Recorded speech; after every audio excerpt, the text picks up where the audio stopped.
Uttaranchal University, Dehradun, NAC A+ accredited university.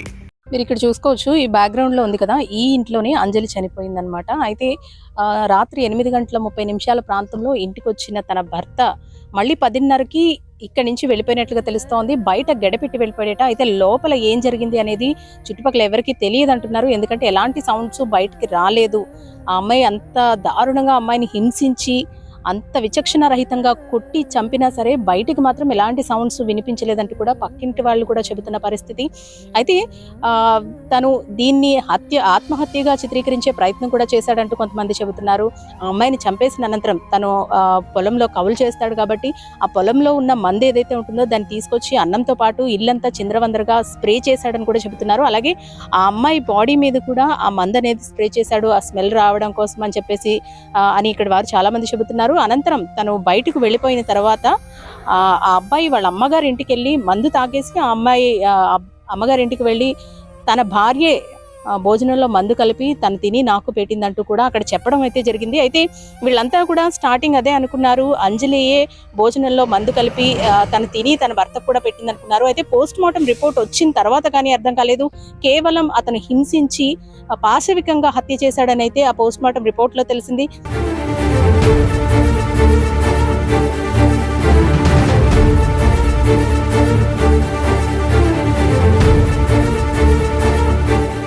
చెవి నుంచి, ముక్కు నుంచి, నోటి నుంచి బ్లడ్ కారడంతో పాటు గొంతు కూడా గట్టిగా నులిమినట్టుగా దాని మీద మార్క్స్ అయితే కనిపిస్తున్నాయి. ఒళ్ళంతా కూడా రక్కేసిన గీతలు కానివ్వండి, లేదంటే పళ్లతో కొరికిన ఘాట్లు కానివ్వండి, ఇవన్నీ కూడా పోస్ట్మార్టం రిపోర్ట్లో వెలుగు చూశాయి. దీంతో ఇది ఆత్మహత్య కాదు, హత్య అని కూడా ఒక నిర్ధారణకు వచ్చారు. అయితే ప్రస్తుతం నిందితుడు ఎవరైతే ఉన్నారో తను రిమాండ్లో ఉన్నాడు. కానీ వీళ్ళంతా కోరుకునేది ఒకటే, కాయ కష్టం చేసుకుని ఉన్న ఒక్కగానొక్క కూతుర్ని పెంచి పెద్ద చేసి చదివించి ఒక అయ్య చేతిలో పెట్టిన ఆ తల్లి పడే వేదన ఇక్కడ ఎవ్వరూ తీర్చడానిదిగా మారింది. తనకు న్యాయం జరగాలి, తన కూతురు చావుకి న్యాయం జరగాలంటూ కూడా ఆ తల్లి ఆవేదన చెందుతుంది. అలాగే అనాథైపోయిన చంటి బిడ్డకు సంబంధించి న్యాయం జరగాలని కోరుకుంటోంది. భర్త తరపు బంధువులు ఎవ్వరూ కూడా ఇప్పటి వరకు ఇక్కడ పరామర్శించడానికి కానీ, ఏం జరిగిందని అడగడానికి కానీ ఎవ్వరూ ఇక్కడికి రాలేదు. కనీసం అంత్యక్రియలకు కూడా హాజరు కాలేదంటూ కూడా ఆ తల్లి ఆవేదన చెందుతుంది. తన అవసాన దశలో కూతురు తనకి అండగా ఉంటుందనుకున్నాను కానీ ఇలా అర్ధాంతరంగా తనువు చాలిస్తుంది అనుకోలేదంటూ కూడా కన్నీటి పర్యంతం అవుతోంది. చంటి బిడ్డతో మాట్లాడితే చంటి బిడ్డ కూడా చెబుతున్న పరిస్థితి, తన చేతికి వాళ్ళ నాన్న ఫోన్ ఇచ్చాడని, అలాగే వాళ్ళ అమ్మను కొట్టాడని, కంటి నుంచి, నోటి నుంచి, చెవి నుంచి, ముక్కు నుంచి రక్తం కారిందంటూ కూడా ఆ తల్లి ఆ చంటి పిల్ల వచ్చి రాని మాటలతో స్పష్టంగా చెబుతోంది. తను చూశానని, తన తండ్రి వాళ్ళ నాన్నే కొట్టాడంటూ కూడా ఆ పిల్ల చెబుతోంది. ఇప్పటికైనా సరే అధికారులు స్పందించాలి. ఇక్కడున్న లోకల్లో ఉన్న నాయకులందరూ కూడా తమకు ఏదో విధంగా ఆసరా కల్పించాలి, అంటే ఆ చంటిపిల్ల విషయంలో ఒక భరోసా కల్పించాలంటూ కూడా ఆ తల్లి కోరుకుంటోంది.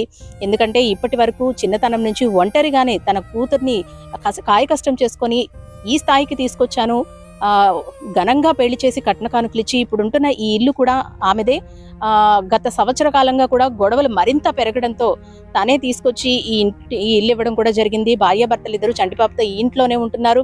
కానీ ఇంత ఘాతుకానికి పాల్పడతాడని అనుకోలేదంటూ కూడా తల్లి ఆవేదన చెందుతోంది. అమ్మ, మీరు పక్కింట్లోనే ఉంటున్నారు కదా?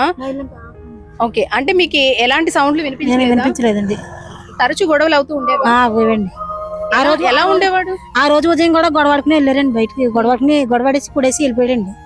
ఉదయం కూడా గొడవ అయ్యి కొట్టుకునే వెళ్ళారండి, కుడేసి వెళ్ళిపోయాడండి. రాత్రి వరకు రాలేదండి. 8:30 టైంకి వచ్చాడండి. అదే 8:30 ప్రాంతంకి వచ్చిన తర్వాత మళ్ళీ 10:30 టైంకి బయటకి వెళ్ళిపోయాడంట కదా? 9:30 9:30 ఆ టైంలో వెళ్ళాడండి. 10:15 తెలిసిందని మాకు చచ్చిపోయిందండి. ఎలా ఉండేదమ్మా అమ్మాయి మీతో? చాలా మంచిదండి ఆ అమ్మాయి. ఫోన్ గానీ ఏమి లేదండి, ఫోన్ కోసం మా ఇంటికి వచ్చిందండి. ఇప్పుడు ఇంకా రాలేదేటని వచ్చిందండి. ఇంకా మా ఆయన రాలేదు ఇంటికి అని ఫోన్ కోసం వచ్చిందండి. మీరు ఈ పక్క ఇల్లే కదమ్మా, మీకు ఏ సౌండ్స్ రాలేదా? అస్సలు ఏ సౌండ్ రాలేదండి. అందరం ఇంట్లోనే ఉన్నాం. నేను, మా హస్బెండ్, మా అమ్మ, నాన్నగారు, తమ్ముడు అందరం ఈ గదిలోనే ఉన్నామండి. అసలు ఇంత సౌండ్ కూడా రాలేదు. తను గేట్ ఓపెన్ చేయలేదు కొద్దిసేపటి వరకుని. తను గేట్ని కొట్టాడు. ఆ తర్వాత ఓపెన్ చేసి లోనికి వెళ్ళిన తర్వాత ఒక మాట వినిపించింది అంతే. అంటే ఉదయం గొడవకి తిట్టింది కోపంతో, ఎదవకనా అనేసి ఆ మాట వినిపించింది. తర్వాత ఇంక మాకు ఏ మాట వినపడలేదు. అసలు ఇంత సౌండ్ కూడా రాలేదండి. మేము మామూలుగా లోనే ఉన్నాం. ఈ బయట గట్ట అయితే మేబీ వినపడదునేమో, మరి ఆ లాస్ట్ గదిలోని మూలకల్లా ఉంది మేము చూడబోతికి. అంటే తను వెళ్ళిపోయిన తర్వాత ఇలాగా వచ్చి ఇలాగా అంజలి ఇలాగా పడిపోయి ఉంది అనేసి మాకు 2 అమ్మాయిలు వచ్చి చెప్పారు. మేము లోన్ ఉంటే ఆ చెవి నుంచి 2 అమ్మాయిలు వచ్చి కిటికీ కొట్టి సుజక్క సుజక్క అని నన్ను పిలిచారు. ఏరా ఏ అంటేని ఇలా అంజలి పడిపోయి ఉంది అక్క, అయ్యోమైన స్థితిలో ఉంది, ఆ లైన్కి ఇలా పెట్టేసి అది తినేసిందంట, రా వచ్చి చూడని. కానీ వెళ్ళి చూడగానే అది స్పృహలో లేదండి. అంజలి అంజలి అని పిలిచాను కానీ పలకలేదు. వెంటనే వాళ్ళ పాప నేను అలవాటు దాని మీద నా దగ్గరికి వచ్చేసింది.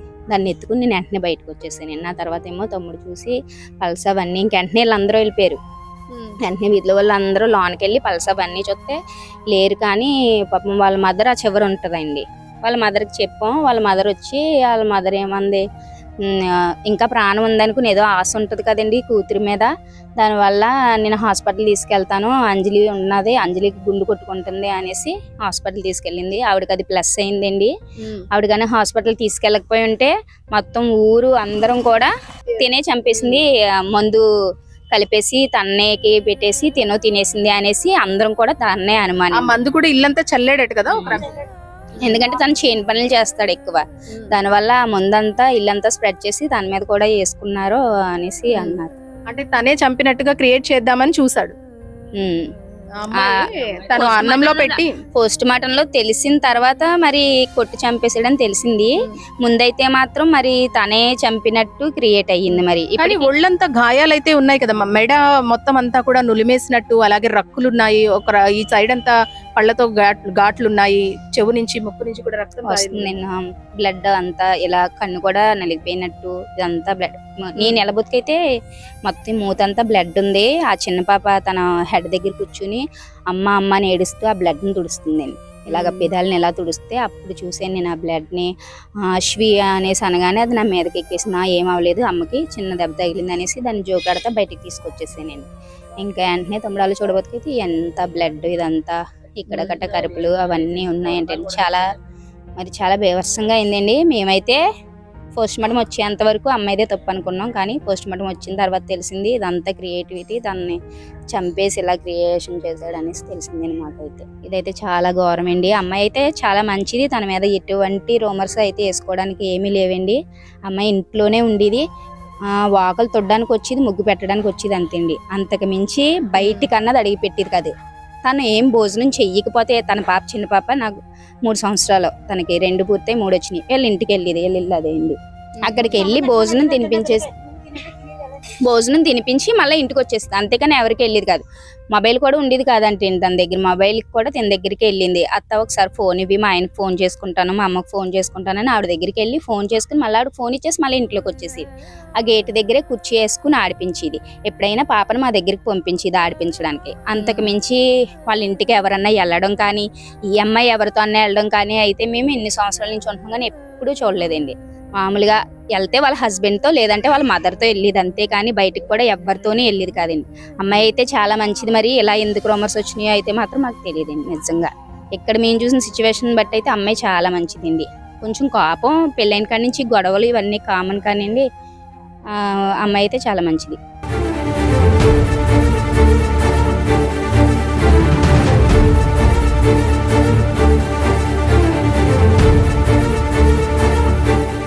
నుంచి ఇక్కడే పెరిగిందండి. పిల్ల అయితే చాలా మంచిదండి. అలాంటి పిల్లలు మరి అంత అనుమానంగా మరి ఎందుకు చంపేశాడో ఏటో మరి అర్థం కాకుండా చేసేసాడండి. నిరుడి రోజుల్లోనేమో విడాకులు అనేసి ఇక్కడే ఉండేవారండి. ఇక్కడే ఉంటే ఒక్కరు కూడా ఎవరు రాలేదు. రాపోయినా సరే అలా తల ఉంచుకునే పెద్దోళ్ళ మాట ఆలకించి పెళ్లి పంపించారండి. పంపిస్తే బాగా చేసుకుంటున్నారు కదా, ఏదో దానికి రోజుకి ఏదో గొడవ వచ్చేది, ఏదో దానికి గొడవ పెట్టుకు అలా ఇలా ఆడుకునేవారు. ఆడుకుంటే ఈ పోలే కదా అని ఆ పోలే అమ్మని ఈ పిల్లకే సర్దిపెట్టి, ఆడపిల్ల కదా అని సర్దిపెట్టి ఏదో అలా ఇలా చెప్పేవాళ్ళు. చెప్తే ఏదో చేసుకుందనుకో అంత అందగా ఎత్తి మళ్ళీని. అలాంటిది మేమే చెప్పుకోలేకపోతున్నామండి. అంతలాగా ఒంటి మీద చెవుల్లోంచి, ముక్కుల్లోంచి, నోట్లోంచి, మెడకాడ, కడుపు దగ్గర, కోళ్ళ దగ్గర మొత్తం ఒంటి మీద బట్ట కూడా లేకుండా చిత్రహింసలు బాధ పెట్టి కొట్టాడంటండి. జుట్టేమో పెద్ద జుట్టు అండి, ఆ జుట్టు అట్టేసుకుని కొట్టేసినట్టుకున్నాడు. ఎటు అటు కాకుండా అలా కదిలిచిపోకుండా అలా ఇంట్లో ఉండిపోయిందండి. ఆ సంటి బిడ్డ వాళ్ళ అమ్మ వాళ్ళిద్దరికే మరి న్యాయం జరగాలండి. మరి అచ్చంపేట మరి అందరూ ఏకమయ్యి మరి ఆ న్యాయం జరిగితే మనకే వీడిని బట్టి ఇంకొకరు నేర్చుకోకుండా ఉండాలనండి. చాలా అందరం చూసామండి. ఇప్పుడు ఇంత పిల్ల ఎదిగే వారికి ఇక్కడ బాధ్యత అన్నది ఆధారం అన్నది ఉండాలి కదండి. ఆధారం ఉండాలా. ఈయన చేసి ఒక్కొక్కరిని పెట్టి తయారవుతాడు.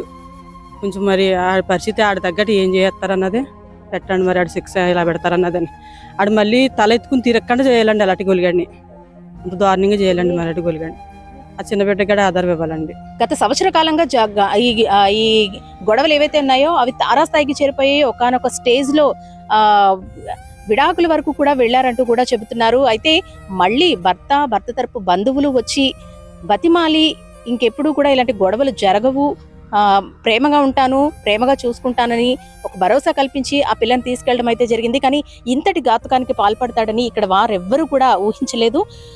కనీసం 22 ఏళ్లు నిండని అంజలి అయితే ప్రస్తుతం ఈ భూమి మీద లేదు. ఒక అనుమానపు పెనుభూతానికి ఆ అమ్మాయి బలైపోయిన పరిస్థితి. ఇప్పటికైనా తన చంటి పిల్లకైనా సరే న్యాయం జరగాలంటూ కూడా ఆ తల్లి కోరుకుంటోంది. మనం కూడా మన ప్రయత్నం చేద్దాం.